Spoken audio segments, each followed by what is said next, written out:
Bienvenidos a un nuevo videotutorial del grupo de Patología Agroforestal. Este videotutorial se titula El repilo del olivo parte 2.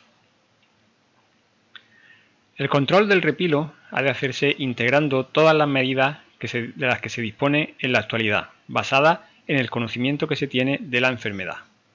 Así podemos hablar de prácticas culturales, de métodos biológicos, métodos químicos o uso de fungicidas y resistencia genética. Respecto a las prácticas culturales, en general se aconseja evitar las plantaciones en zonas húmedas. Veíamos en el vídeo anterior que el repilo, el hongo causante del repilo, necesita, para establecer la infección, de humectación de las hojas. Necesita de humedad, de agua libre en las hojas durante un determinado periodo de tiempo para que se produzca la infección. Por lo tanto, las plantaciones en zonas húmedas, en vaguadas, en zonas próximas a ríos o arroyos, van a hacer que aumente el número de horas en que las hojas permanecen húmedas, permanecen mojadas, y ello conlleva un incremento en las posibilidades de infección o en la probabilidad de infección. Algo parecido podemos decir de las podas y de los marcos de plantación. Una poda que favorezca la ventilación de los árboles, el paso del aire a través de la copa de los mismos, va a hacer que el número de horas que las hojas permanecen húmedas o mojadas va a ser inferior y por lo tanto se va a limitar las posibilidades o la probabilidad de infección. Y algo parecido ocurre con los marcos de plantación. Un marco de plantación muy denso en los que las copas de los árboles estén muy juntas, pues dificultará la ventilación de los mismos y por lo tanto aumentará el número de horas en que las hojas pueden permanecer húmedas y por lo tanto se pueden producir infecciones en las mismas.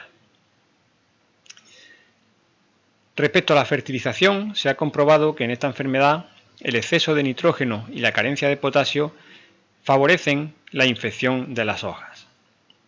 En esta gráfica podemos ver los resultados de unos experimentos realizados en plantones inoculados artificialmente con repilo y en los que se aplicaron dos tipos de fertilización, una fertilización con alto contenido en nitrógeno y otra con bajo contenido en este elemento. En ambos experimentos se realizaron dos experimentos. En el primero de ellos el índice de enfermedad no fue demasiado alto, pero ya permite ver diferencias significativas entre ambos tratamientos de nitrógeno, y en el segundo experimento, con una incidencia de enfermedad mucho más alta, podemos comprobar cómo efectivamente en los plantones sometidos a una fertilización con alto contenido de nitrógeno, el índice de enfermedad es mayor, significativamente mayor que en los tratados con menos cantidad de nitrógeno.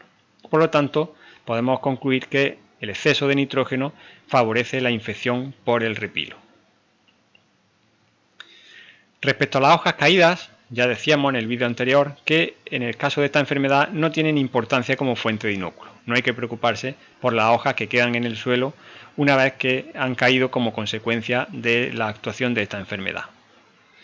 Y en cuanto a los sistemas de manejo del suelo, no hay una gran cantidad de información al respecto, no hay demasiados estudios al respecto, se han hecho algunas cosas y se ha visto que en algunos años o en algunas condiciones la presencia de cubierta vegetal pues puede aumentar la cantidad de humedad que hay en el olivar, favorecer la humectación de la hoja y por lo tanto, y dado las características de esta enfermedad, pues aumentar ligeramente las probabilidades de infección. Respecto a los métodos biológicos, comentarlos escasamente, ya que actualmente no hay ningún método biológico desarrollado comercialmente para el control de esta enfermedad. Se está estudiando, se han hecho evaluaciones de antagonistas de este patógeno en condiciones controladas y se ha visto que algunos de ellos pues, son efectivos. Pero, como digo, todavía no hay ningún producto desarrollado de forma comercial. Y posiblemente la forma de control o el método de control más extendido frente a esta enfermedad es el uso de fungicidas.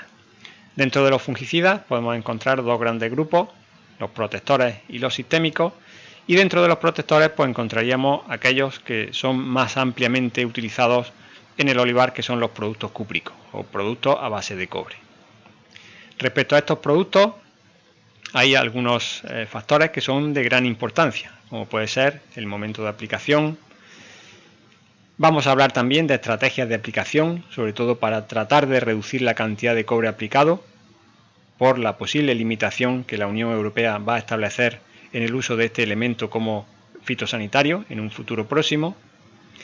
También hablaremos de la eficacia contra la infección y de un aspecto muy importante, de una característica muy importante de estos productos, como es la resistencia al lavado o persistencia en hoja. Respecto al momento de aplicación, esta gráfica muestra los resultados de unos ensayos que se hicieron ya hace algunos años, del año 96 al año 98, en un campo de Jaén sobre olivos adultos, en el que se compararon dos tratamientos, un tratamiento convencional, aplicando los productos conforme a un calendario establecido, y un programa de tratamientos basado en los riesgos de infección.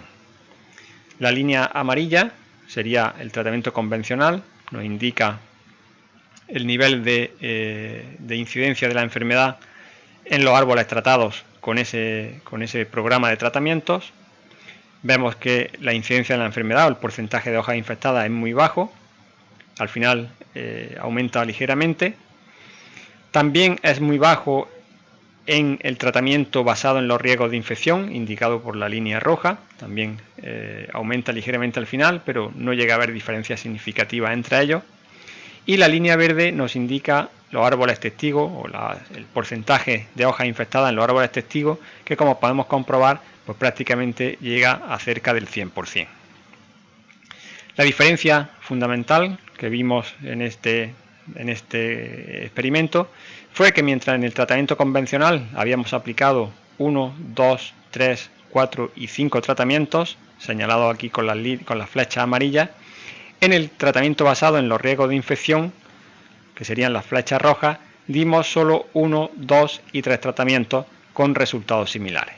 Por lo tanto, elegir el momento adecuado para el tratamiento es de vital importancia, ya que nos va a permitir, por una parte, ahorrar costes y por otro, llevar a cabo un control más eficaz de la enfermedad.